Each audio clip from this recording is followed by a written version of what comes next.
Hey, we are so glad you're with us this weekend as we continue our series called Better Friends. We're looking at how to build and deepen friendships with one another and also with God.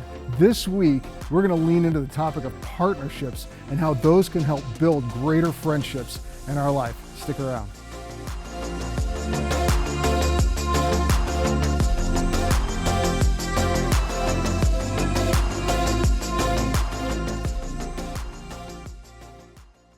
Well, that's what we've been talking about for the last few weeks around here. That there is a way to deepen our friendship with one another, but also with God. And because of that, we don't have to live our life alone, that we can live in deep friendship with God and with one another. And so for the past few weeks, we've been talking about things that build these kind of deep friendships. Saying that when we learn things like curiosity, when we lean into our relationships with curiosity instead of assumption or instead of judgment or even prejudgment, that our friendships, our relationships begin to deepen. When we lean in with vulnerability, being willing to kind of let our guard down a little bit, to be known a little bit more, to recognize that God already knows us.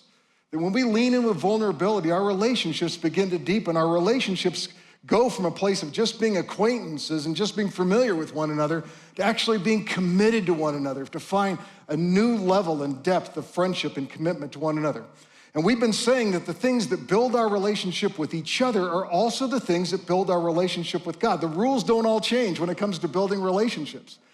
That our friendships deepen with each other in the same ways that our friendships deepen with God. And we can apply these things in both directions and find more and more people alongside us in our life, and more the sense of God's presence alongside us in our life. And what we've been trying to say with all of this is this, though that deepening friendships, though, is always gonna cost us something. That it's not free. We've got to lean in. It is not automatic. Deepened relationships don't happen accidentally. We all want somebody to come alongside us, but it takes intentionality to deepen our relationships, to deepen the trust in those relationships.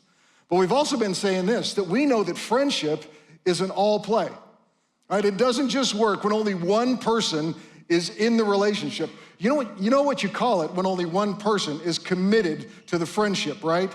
That's called stalking, and that's not what we're about. You see, the truth is this, that friendships deepen when they're characterized by partnership, not just proximity. Our friendships will deepen both with God and with others when they're characterized by partnerships, not just proximity. It's not just enough to be near one another. It's not just enough to be sitting in the same room with one another. Relationships that grow deep are committed to really being together. They're committed to not just being near, but they're committed to being with, not just next to. They're committed to partnership. A partnership that works together on things, that overcomes things together, that grows together, that accomplishes together. We can say it like this, that partnerships commit to and contribute to a common purpose and to other people in a way that produces something more than they ever could have on their own. They commit to and contribute to partnership, purpose with a common purpose and a partnership with other people. And they produce something that they could have never produced on their own. When we think about partnership, we got to see it as a practice field where trust develops in our life. We get to experience things in partnership with one another that we never would have alone. And more that our friendship is characterized by partnership, the deeper our trust goes and the more we see things happen in life that could have never happened by ourselves. You know, it's kind of like what we hope happens in the big game next week, right? We hope that our team puts aside their own agendas, puts aside their own egos, their own brands, and they commit together, they partner together. Each person on the team bringing their unique contribution together and beating the Bengals like a drum. You know, isn't that what we hope happens next week at the game? Yeah. About half of you hope that happens next week at the game. But watch what happens when they do that. Watch what happens when they make those kind of commitments to one another and to a common goal together. Relationships deepen. Grown men are hugging each other and telling them, I love you, man, I love you, right? Because that's what partnership does. And even if they lose, those kind of relationships deepen when there has been real partnership, when they have struggled together, when they have linked arms together in a common cause. You see, we see this when people link arms together and tackle difficult social problems, don't we? You've seen this probably in marriages or in families when a challenge like cancer hits their family and everybody looks each other in the eye and says, we're gonna go through this together. I mean, I even saw this in a simple way when I was trying to build a walk in my backyard, you know, to get from the patio over to this other thing, right? And I had a bunch of flagstone, and putting flagstone together in a walk is like putting a puzzle together when none of the pieces fit. And so I tried it for a while on my own, and it was terrible, frankly. And I had this friend who had been telling me, I know how to do this. He said, I kind of have a gift with the flagstone. I can put it all down and make things. And finally, after a few hours of trying on my own, I called my friend and said, hey, could you come help me? And I want to tell you, in a very short period of time, the two of us working together, okay, mostly him working and me handing him pieces of stone, I got this beautiful walk out of it, and a friendship deepened as the two of us stood there in the hot sun working together towards a common goal. A goal gets set, a contribution gets made, and somewhere along the way, a friendship gets deeper as trust begins to grow, and then something happens that's better than either of us could have done on our own. Trust me, you should see my walk, right? Something happens when we look each other in the eye, we link arms together, and we say, let's go. I am in this for you. I am in this with you. This is the kind of relationship that God invites us into, the kind of relationship he invites us into with one another, but also with him. And over in the Gospels, we see Jesus inviting his followers to partner with him in just this kind of relationship. We've been looking through the book of John, and in John chapter 2, there's this place where Jesus does his first miracle, and he enlists some help from the household workers to fill some stone water jars with water, and he turns the water into wine. And can I just suggest to us that if you can turn water into wine, you can fill the jars up yourself, right? But instead, he invited the contribution of the people who were standing around helping. Way at the end of the book of John, in John chapter 21, Jesus is reinstating this fallen disciple named Peter, who has just a couple chapters before denied even knowing Jesus.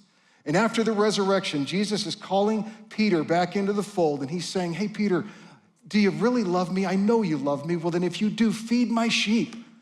Join back in the cause again. Come on along. Contribute with us in the things that we're doing. In John chapter 6, there's this great story. It's probably very familiar to all of us. This is the only miracle of Jesus that appears in all four of the Gospels. And when we start reading it, you'll recognize this story. It's in John chapter 6. It starts in verse 5, and it says this. It says, Jesus soon saw this huge crowd of people coming to look for him. And apparently Jesus had been teaching, and some people had been following after him and listening to his teaching, and he'd move someplace else and teach some more, and more people would come in. Finally, there's this massive crowd. The estimate was about 5,000 men, and then women and children, even beyond that. And so he turns to Philip, and he says, where can we buy bread to feed all of these people? Now, here's this massive problem, and he asks Philip what he's gonna do. So he says he was testing Philip because he already knew what he was gonna do. In other words, Jesus is kind of setting him up, right? Philip replies, look, even if we worked for months, we wouldn't have enough money to feed all of these people. Nan and I felt like this when we were trying to feed our teenage boys, through all those years, right? It's like, well, we could work forever and not be able to feed these people here. And then somebody gets a bright idea. And it says, Andrew, Simon Peter's brother, says this, there's a young boy here with 5 barley loaves and 2 fish. But what good is that amongst this huge crowd? Have you ever done this? You know, you see a problem and then you have this idea in your head about how this whole thing could work out.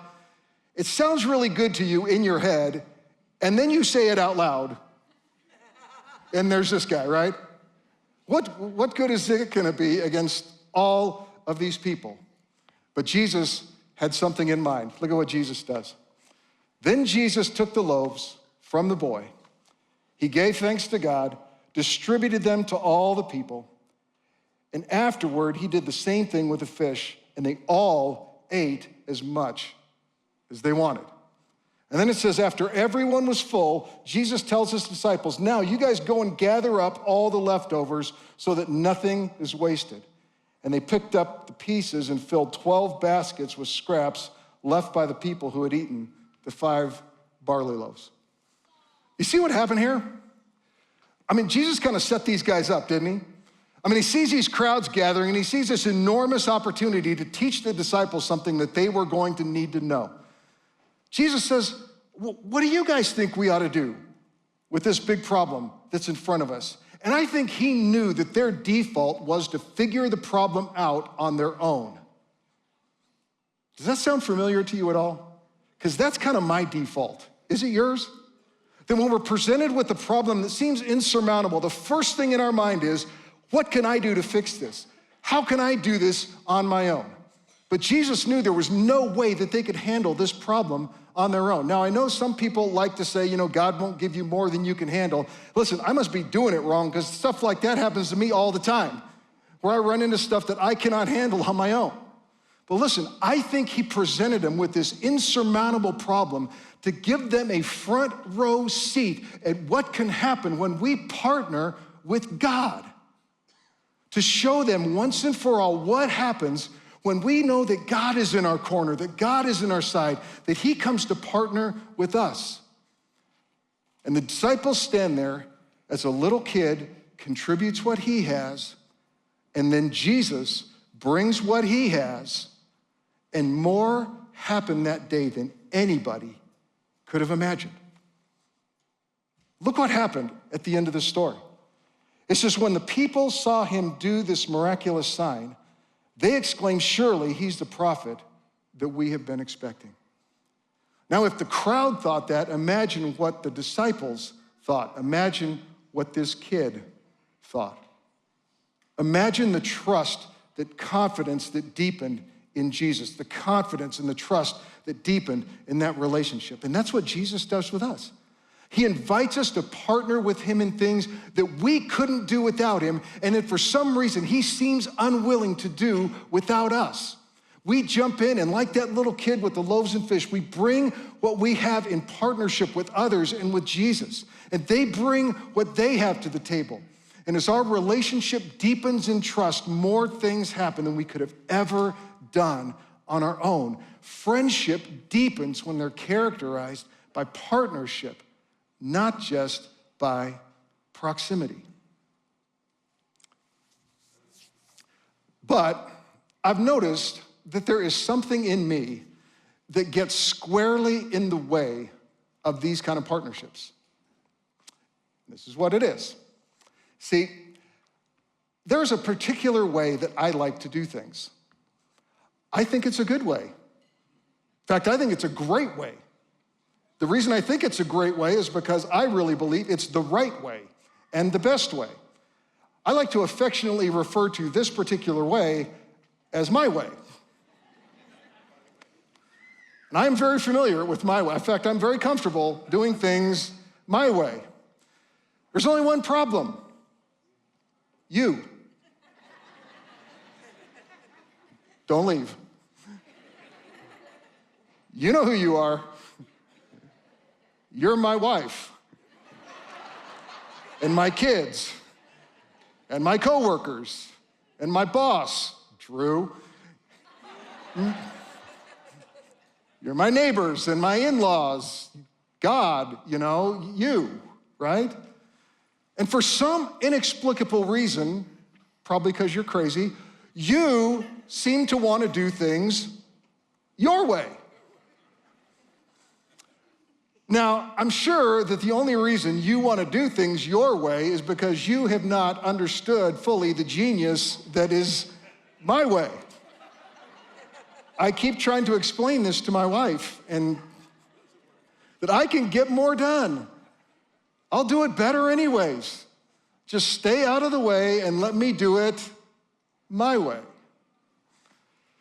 You know what you call it when you put two people together, one who wants to do things my way and the other who wants to do things your way? You call that an MMA fight. Or maybe a marriage, or roommates, or Congress, or the Middle East, or your homeowners association. You know, you can call it all kinds of things, right? Can I just be honest with you about why I'm like this? Maybe you're like this too. I know my way. I know what I'm gonna do. I don't know what you're gonna do. And I don't know what God's gonna do. Because of that, I tend to trust me. Because I don't know if I can trust you. And if I was really being honest with you, I would tell you that there are times that I don't know if I can really trust God or not. So my way it is. And here's what I've seen. That my way and your way don't go easily together, do they? They don't occupy the same space very well. And so what I found out is that the more I'm committed to doing things my way, the more I end up alone, right? Because it turns out that insisting on my way just pushes people away, doesn't it? It kills friendship. It kills partnership. It kills marriages. It kills relationships between parents and children, between business partner and business partner. What's the old joke in the business world? That your business partner is just your future ex-business partner, right? At the end of the day, none of us want to end up alone. We all want someone alongside. We all want someone to share our life together, to share the load, to share the burdens of our life, to contribute with. But I've watched people spend their lives insisting on getting their way. At work, with their families, with their marriages, insisting on their way, and then grieve when they don't have anyone to help them when they need it the most. Listen, there's more to it than just missing out on the joy of people's company. See, when we're committed to going it alone, we miss out on the contribution that others can make to our life and the ability for us to contribute to the lives of others. What gets lost in all of this is this beautiful blend that happens when we stop clinging to my way and clinging to your way and find that there is actually a better way. We're not talking about just compromising here. We're not talking about just finding the lowest common denominator here. We're talking about together going after something that's greater and higher and better, experiencing something together that's greater and higher and better. It's what we admire from our sports teams where they have all these people who are phenomenal at their individual jobs, but they set all of that aside and contribute all of that together for something better than themselves. When leaders don't just demand their own way, but when they invite contribution from the people around them. And as they do that, they bring out the best of everyone. From parents who in appropriate ways invite their kids into the process of the family. Listen to them, get their opinions on things, include them in the process of a family working together. From partners who contribute together and make amazing things happen. This is where we admire people, isn't it? We're experiencing this on our church staff these days. In fact, we say it like this amongst our staff, that contribution from everyone is greater than expertise from a few. Now listen, expertise is valuable. It's good to have experts around. We benefit from having experts around. We've just found that it's better when everyone contributes, not just waits for the direction of a few. I had a realization this summer. I got to have a sabbatical and have some time off and had some time to think. And in my reflection this summer, one of the things that stood out to me was this. I have never done anything good on my own. I've never done anything good and worthwhile completely on my own. I've done bad things on my own, where I didn't listen to people, I didn't listen to the advice of others, I didn't listen to those around me that were telling me don't do that. But everything good, I've done with the support and the help and the contribution from someone else. I mean, isn't that what happens? What we see on TV and all those award shows and after the big games and all this stuff, the first thing those premier players, the first thing those super successful people do is what? They start thanking everybody that contributed to the success that we see in public. Because they know, and we know, that nobody got there on their own. That only happened with the contribution of many, the partnership of many people adding into, contributing together, receiving the contribution of another.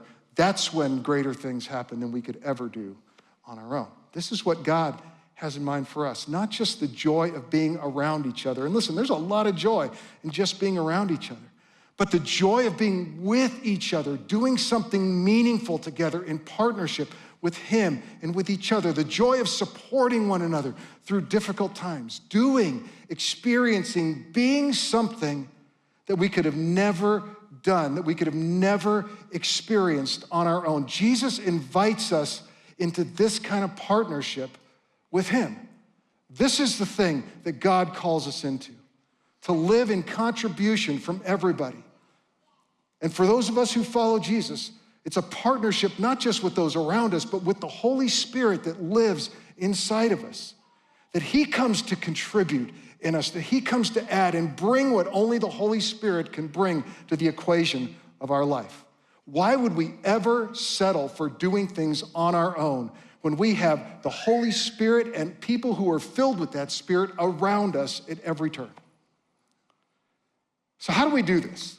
I mean, how do we practically work this out in our life? Well, the Apostle Paul gives us a framework for this in one sentence. And in Ephesians chapter 5, the Apostle Paul kind of puts an umbrella over this whole topic when he says this. He says, submit to one another out of reverence for Christ. In other words, out of your deep reverence for the one who died so that we could be together, who died so that we would never have to spend another minute without the presence of God in our life, that we should submit to one another out of reverence for Him, make room for the contribution of one another. Listen, I think we hear that and we immediately think subordination, right? We hear this word submission and the first thing we think is, I gotta be subordinate, I've gotta be lower than, I've gotta be less than. Listen, subordination is a different thing. Subordination is about demanding and forcing compliance, typically for our own good. But submission is this beautiful picture of inviting and offering contribution for something higher and better than ourselves. I mean, that's what real submission is. It's making room in our life. It's making room in our opinion to blend our contribution with the contribution of another. In simplest terms, it's just letting someone else help and letting them help us help. See, Paul says this is a framework for all of our partnerships. And in the verses that follow this, he goes on and talks about how these partnerships work in marriage and in parenting and with bosses and with employees. That Paul says this kind of framework works in all of our relationships. And that includes our relationship with God. That we invite contribution from the Spirit and we offer ourselves to God. We invite contribution from others and we offer ourselves to others. You know what I've noticed about how I go about life? Somewhere along the way, I have gotten the idea that I'm supposed to have everything I need to go it alone. How about you? I don't know if it's that, rugged individualism, that, self-sufficiency, that independence, that our parents kind of drilled into us. Listen, there's a good version of all of those things. But out of that, I found myself developing this idea that to be a responsible human being, it means that all of it is on me. And if I don't, or I can't figure it out on my own, that means I must be weak. And that is exhausting, isn't it? To face a work week and think this is all on me. To face the challenges of a family and to go, it's all on me. To face financial challenges and think it's all on me. To look at any of the problems of our life and think, I've got to navigate this, I got to figure this out alone. That's exhausting. That's what's wearing us out. Can we give up on that for something better, for something higher, for something greater? Can we give up on all of that kind of ego-driven, I'll figure it out on my own, for partnership, for friendship with God, and for partnership and friendship with one another? Because the truth is, Jesus died to tell us that we don't have to figure it out on our own. As we wrap up, I want to do this. I want to give us a minute to reflect on this and maybe to think about where in your life maybe you have demanded your way. Maybe not so much demanded, but maybe you just defaulted to your way. You ignored the contribution of others, maybe those in your immediate family, maybe your friendships, maybe the people right around you. And you've just decided that you, for whatever reason, have to do it your way. Or maybe you can just reflect in your life about where you have avoided other people because you weren't sure you could trust them with that kind of partnership in your life. And because of past wounds and hurts, you've just kind of shied away, pushed people away, kept them at arm's length, been content to just enjoy the company of others, and not been willing to invite partnership from others. And maybe you can just take time and reflect around this question. Where can you invite and offer contribution? Invite partnership with others and with God. And as you think of what those places are, maybe you can just pray the simple prayer. God, I want to make room for you. I want to make room for contribution from your Spirit. God, I want to make room for others and for contribution from them.